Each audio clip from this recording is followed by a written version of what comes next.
Welcome to Indian Tech Icon Spotlight. We have a young and dynamic leader, Apoorva, with us today. Apoorva's career has been around customer success, revenue growth, and post-sales support. Let's hear from Apoorva about her career, her journey, and know more about her. Welcome to the show, Apoorva. Thank you for having me. Yeah, pleasure to have you here. Tell us, what do?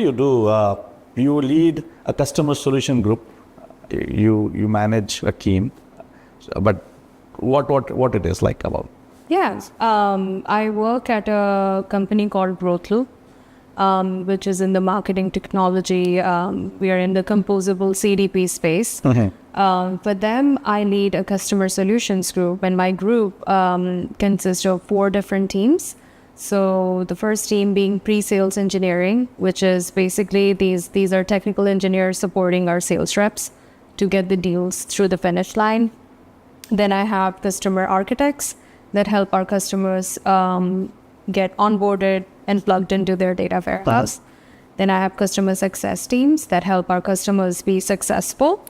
And then I have support and services team. So that's the professional services arm of the org as well. So overall, I lead about a team of 30 people or so. Tell us about leading these 4 different groups. How do you manage? Because they are 4 different, if you will, functions altogether. Yeah. Right from pre-sales to professional services, right? Somebody trying to knock the door of the customer, and then a team who's actually doing the work at the customer side to help them, right? How does it look from your side? How do you stitch this all together? I think it's there is an art behind this. Right, because when you think about customer experience, most of the companies, what they typically do, it's like a conveyor belt, right? You go through a sales process, then you go through post-sales, and you're sold on a vision or a dream when you're trying to solve a problem, when you buy a product or invest in any products. And then post-sales, sometimes you're able to hit the KPIs and things that you're trying to accomplish, but most of the times, because of the fragmented customer journey, what happens is your experiences are lackluster. And comes the time of renewal, and then you decide, you know what, I did not get enough value from this tool, so I'm not going to renew, which happens a lot. So my role is critical because I try to orchestrate this entire customer journey from the time before the deal is even closed, which is why I have the pre-sales, part of the pre-sales team as well. So when my pre-sales engineers map a solution, that handoff between pre to post becomes a very, very critical point. So we know that, hey, this is the solution that customer is buying. On the post-sale side, that becomes the blueprint that we want to implement off of, right?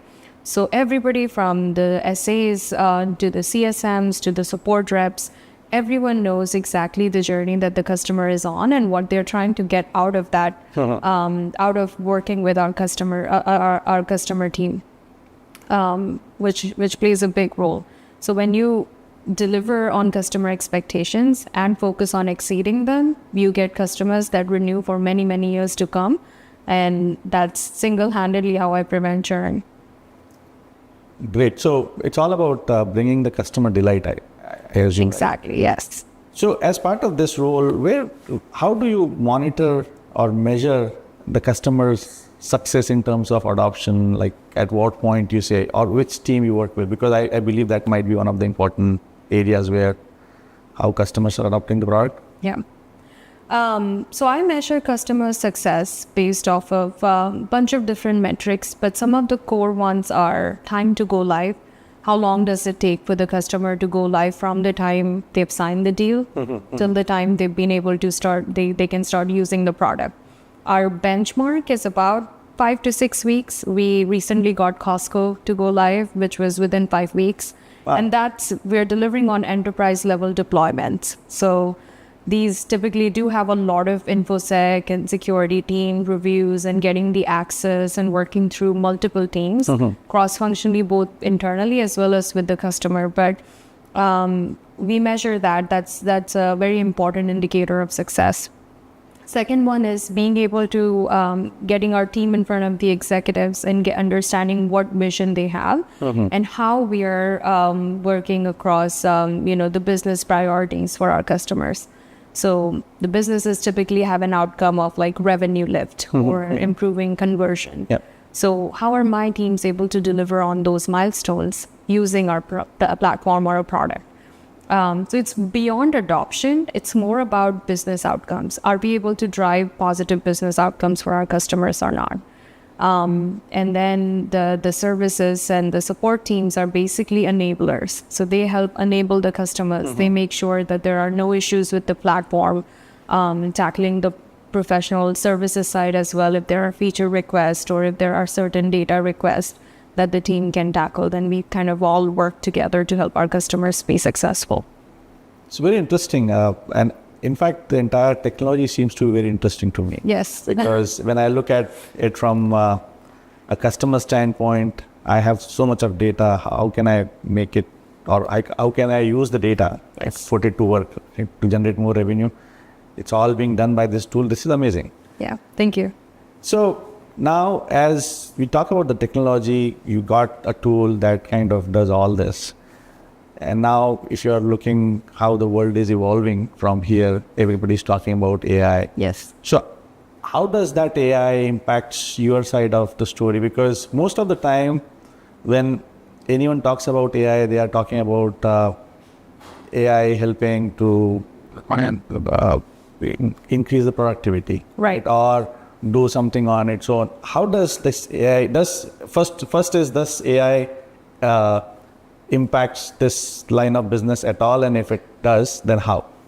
I think it definitely impacts. I also think that it does it in a positive way.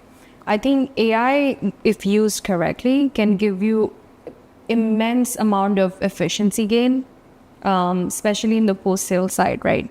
So let me give you an example of, working with an enterprise customer, for example. One of my CSMs, what they'll do, they'll look up the customer, they'll ask AI, hey, go through their 10Ks and company 10Qs and give me all key insights that I need to know as it relates to my company and the product I'm trying to support.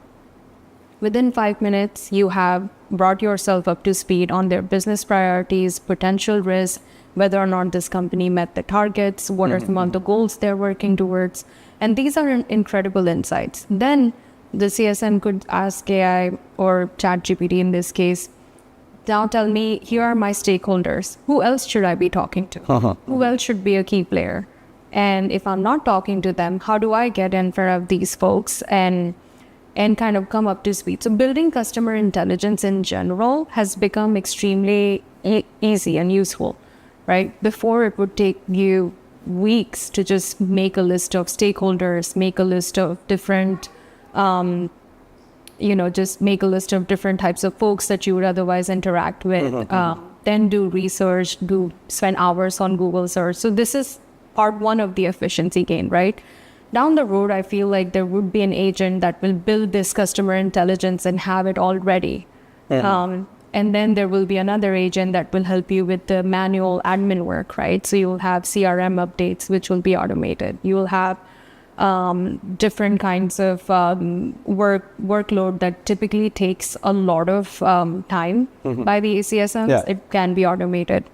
When we talk about renewals and upsells, there is a strategy bit that plays a big role, because how do you get multi-year renewals, for example? How do you secure a deal? How do you negotiate contracts? There is an art and science behind it, which also now you can teach an agent and say, hey, this is the deal that's at stake. Here's what I'm trying to do. How should I position certain things? How should I negotiate a contract? And once you automate a lot of these mundane tasks that before could take you like months, now you can work on those within a week or less than a week, I would say. And that just becomes your superpower, right? You're more alert, you're more educated, you're more aware, and you're more efficient in the way you operate. So, and recently I did another interview where I said that, in the past, when you interview for leadership roles, people would ask you, how big is your team? And now more companies are more interested in learning how lean was your team and how big of a business did you support? Right. Because they're now evaluating you based off of how efficiently can you lead a team using the tools and technology that's at your disposal versus of course. Past, everybody wants to optimize. Exactly. And these are some great examples that you brought up, how AI can help and how people are using it. Yeah.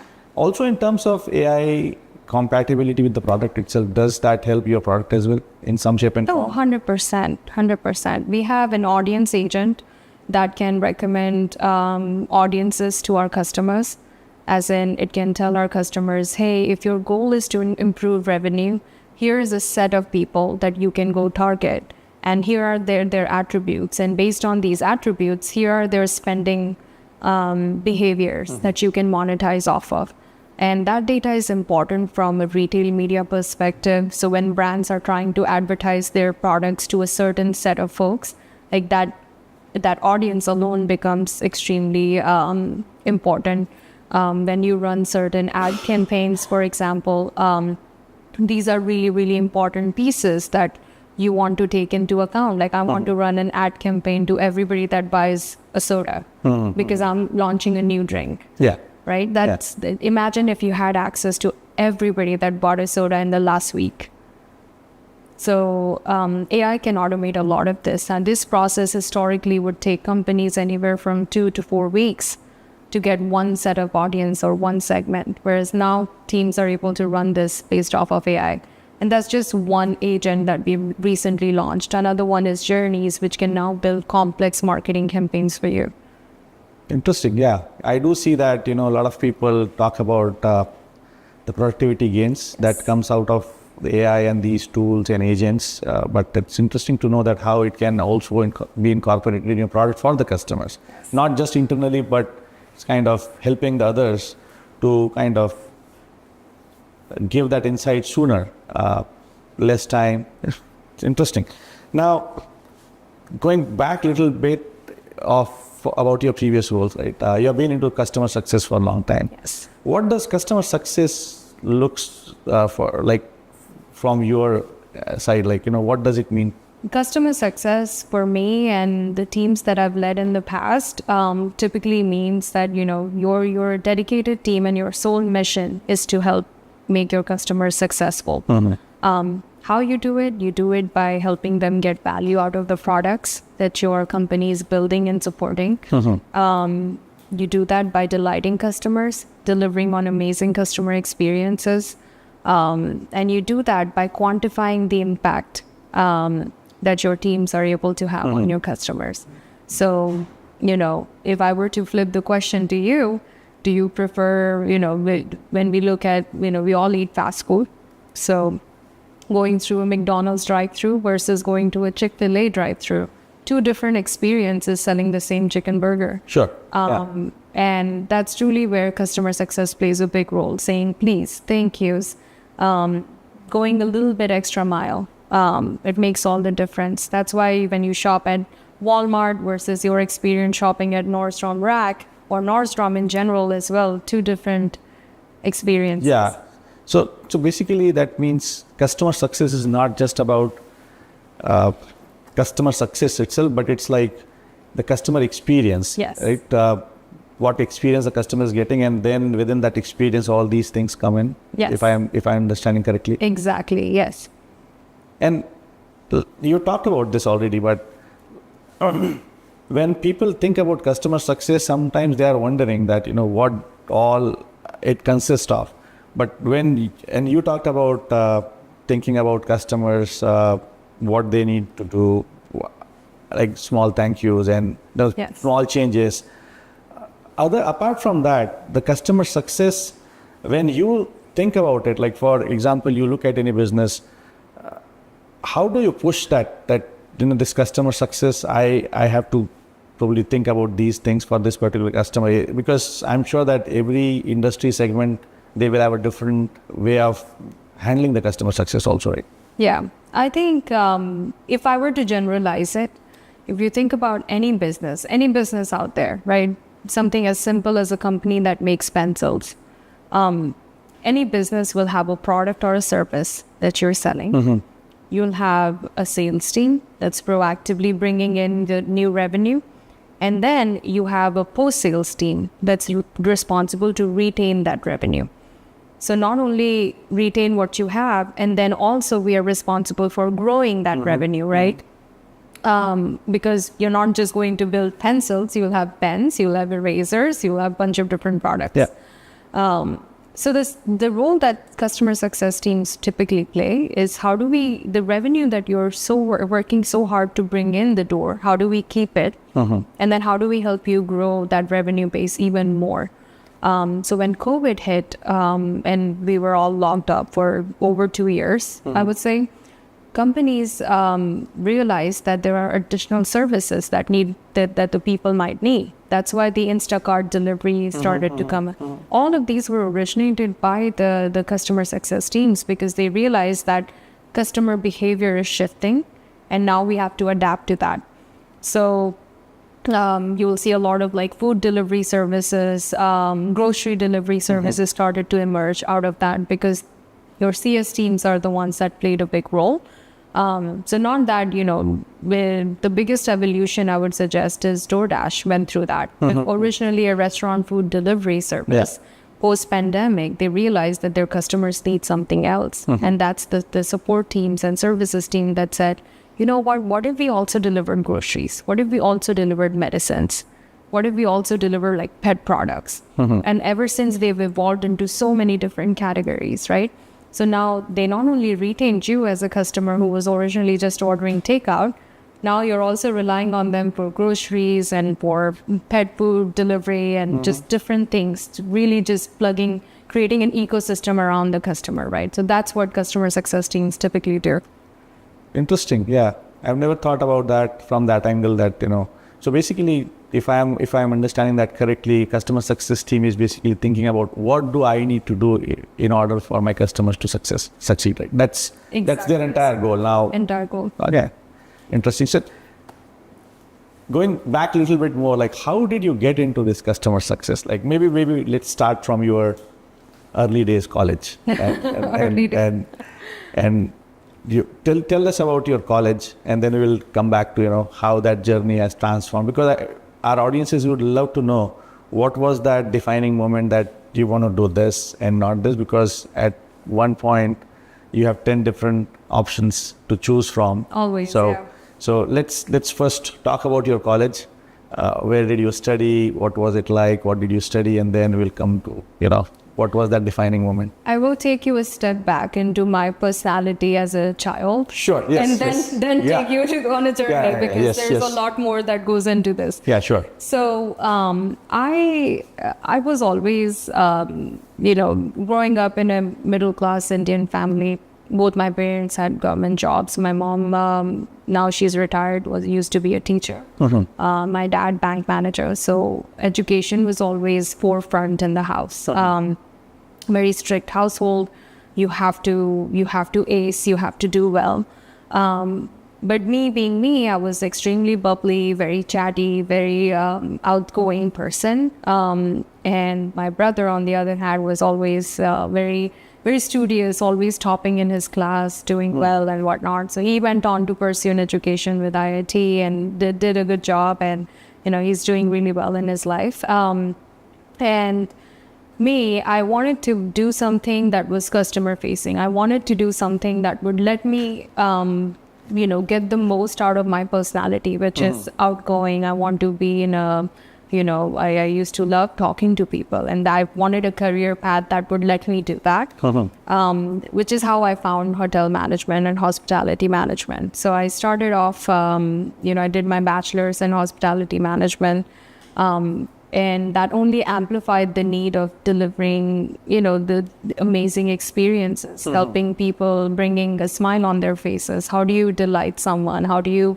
do this? So very early on, I believe at the age of 18, I was able to get into the exchange program. So I did a 6 months internship at Hyatt. It was a destination resort in Texas. And I learned a lot from that experience about, hey, if a customer is asking for, let's say, a normal room that they booked, what if you give them an upgrade because you could? And that brings a smile. Or if somebody is checking in and they mention that they're here to celebrate their kids' birthdays, and you just leave a balloon in the room. Like, these are small things, but they go a long way. And then you as a customer remember these experiences, which is why you keep picking those brands again and again. So customer centricity was kind of embedded into my early days. And I knew that anything I would ever do in my life would have to be customer focused. It would have to be something that customers, that would bring a smile on other people, right? That would just help exceed expectations. So that's really how I kind of got into the customer facing world. So it's interesting. So your education was into hospitality, and whatever you learned there and whatever you saw and whatever your mantra was, you are able to bring it back to your current role. Yes. However, there is a big gap between that industry versus what you do today. So what was that career defining moment? How did you decide to get into technology, or how that happened? I would give a lot of credit to my husband. When I got married and moved to the States, I interviewed at a lot of different hotels here in SF and in Bay Area in general, and realized that, one, this is great. The experiences that I wanted to be a part of and I wanted to deliver wasn't something that I was seeing here. So if you've been to Europe, you'll see when you stay at a hotel or any place, like, it's different. Hospitality is completely different in India as well, or in Asian countries versus what it is in the States. So that was a big turning point where I started to decide, I started to think through, like, what other options do I want to be, where I can still do what I love doing. I can follow my passion. And that's where my husband, said, you know what, you would actually be really good at account management or customer success or client services type of role. So I said, well, it doesn't hurt to try. Let me go ahead and start applying. So I applied at a bunch of startups. Got into a company called SmartZip, which was a real estate tech company. And it was a really interesting product as well. It would help real estate agents identify homeowners that are most likely to buy or sell their home. So I would work with difficult real estate agents, and I was helping them on the post-sale side. I became the account manager. Well, I loved my job, did really well. And then within 2 years, I was promoted to lead a West Coast region. That led to future roles, and here I am. So interesting. So essentially that switch, I would say, although your love was for the hospitality industry, but just because the industry in general was not how you thought it to be in a certain location, not generally speaking, so you said, okay, maybe that's something you still want to do, but maybe you may not be able to do as much as you want to. Yes. It's a very interesting switch.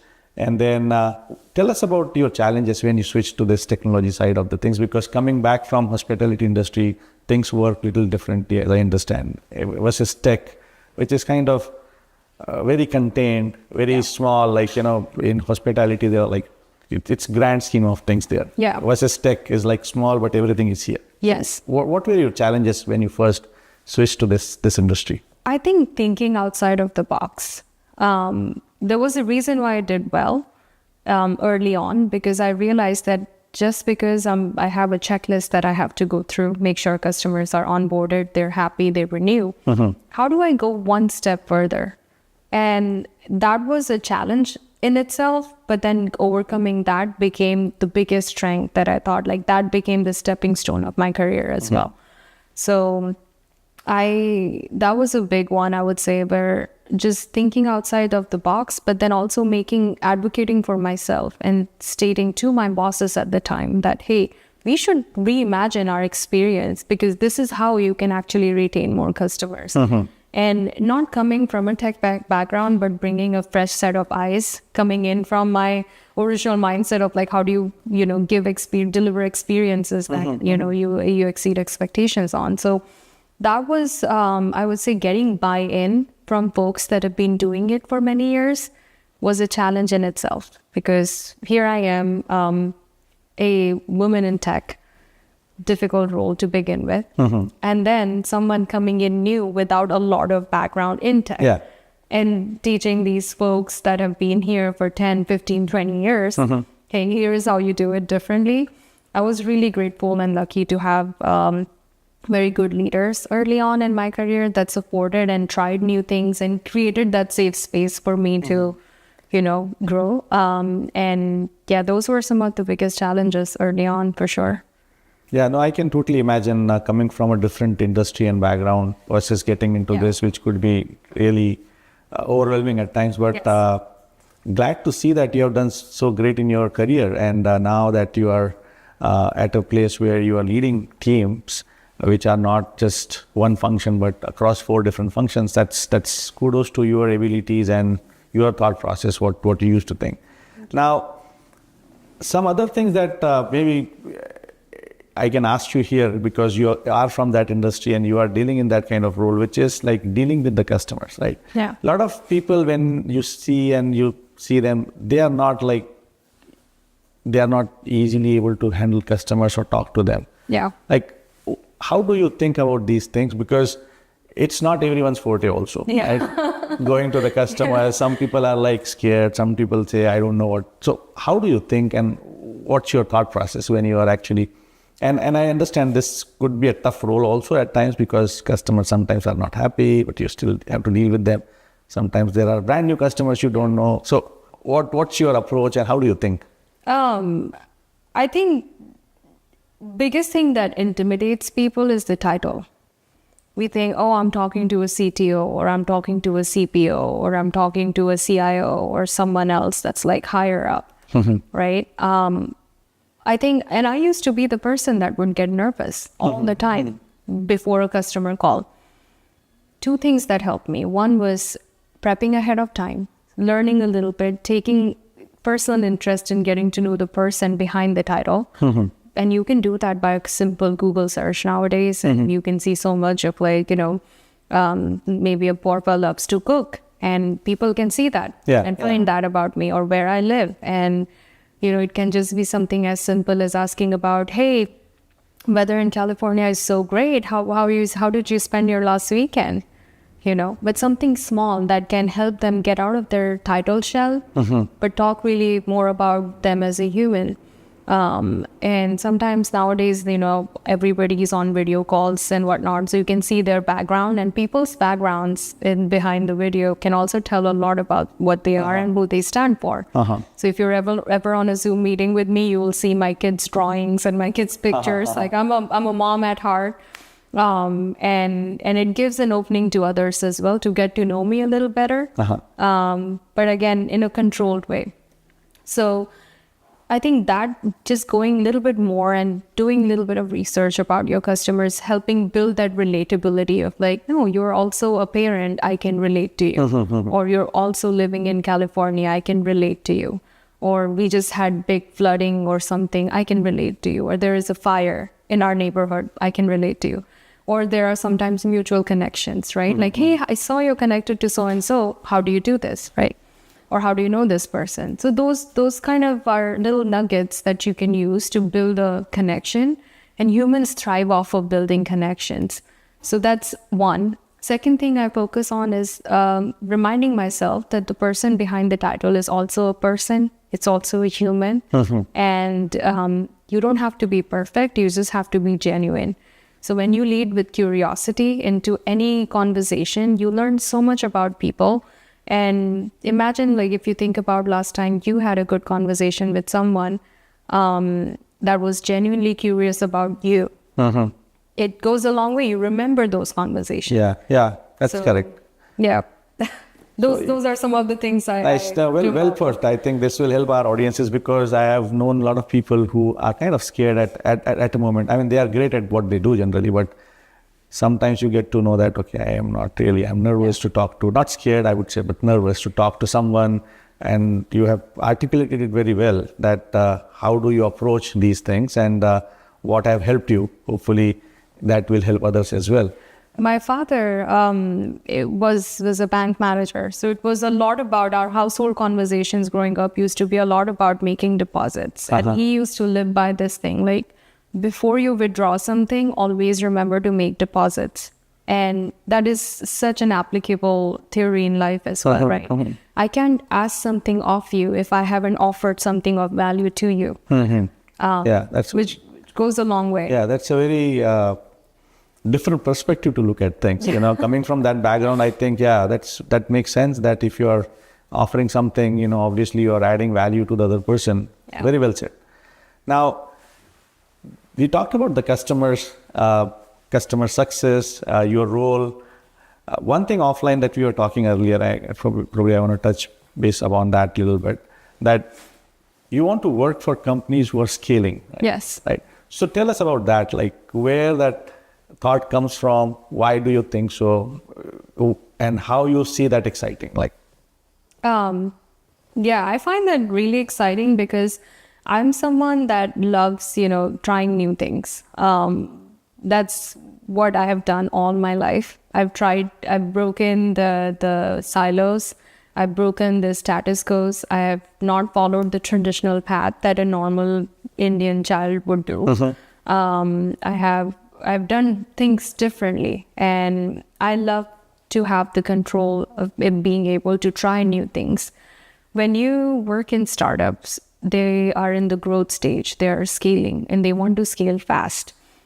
I believe in failing fast and failing first, so you can learn and learn and learn and iterate and do it right and get it. So I'm able to not only put in a lot of work in designing those solutions for companies that I work at, but also how do I quantify my impact? How do I try new things and see what works? And once I know what works, how do I do more of that and help take a business from maybe 5 million in revenue to 50? Which is, again, there is a lot of art and science behind it, but being able to make the decisions and try new things and having the control and not having any red tape to work against, I feel like works really well with my working style. So I don't see this as a good or a bad thing, that a lot of the times they're like, if you're not working in any of the FANG companies, you're not doing well. You're just some startup person, right? Yeah. But actually, I know a lot of people, they've made their career off of working in startups, and there is so much potential, and you get to try so much, and it humbles you a lot because you're wearing a lot of different hats. Right. So that's kind of why I prefer to stay in that, because I like the autonomy to try different things. Which otherwise, you may or may not get. Right. Yeah. Bigger companies may have different protocols versus startup culture where everybody's trying to scale, exactly, run fast and do a lot of things. Now, out of this, aside from your personal, professional life, a little bit about your personal life, like what you are outside of the work. You said you are mom at heart. Somewhere in between when you said. What's Apoorva like in the personal life? What are your likings, hobbies, anything we want to share with the audiences here? I love to cook. I'm a big foodie. And also I'm from Indore, so food is in our blood, right? You have I love to cook. I love to experiment a lot. If I'm not in my home office or if I'm not working, I'm either making different dishes and whatnot, making my kids try it. And I am a very involved parent as well, so I love to get my kids to be involved with cooking as well. I think when you experiment new things and you try and you see the impact of like your labor, right, it just helps your creativity come out. So I love doing that. I also like gardening and just spending time with my kids. Yeah, I think that kind of is a stress buster for you as well. Yes. In a way. Yes. Wonderful. Well, it's just like we can go on talking about things, but given the time that we have on hand, it was really interesting to know your thoughts, how you have transformed your career right from hospitality to tech industry, and now you're doing so very well. It's really helpful for our audiences also to know your thought process, how you grow in your career, what kind of thought process you need to be able to be at the leadership role. So congratulations to you for your successful career, and we wish you that you continue to grow from here as well, and do whatever takes you at places. Wishing you good luck. Thank you so much. Thank you for having me today. It was our pleasure to talk to you.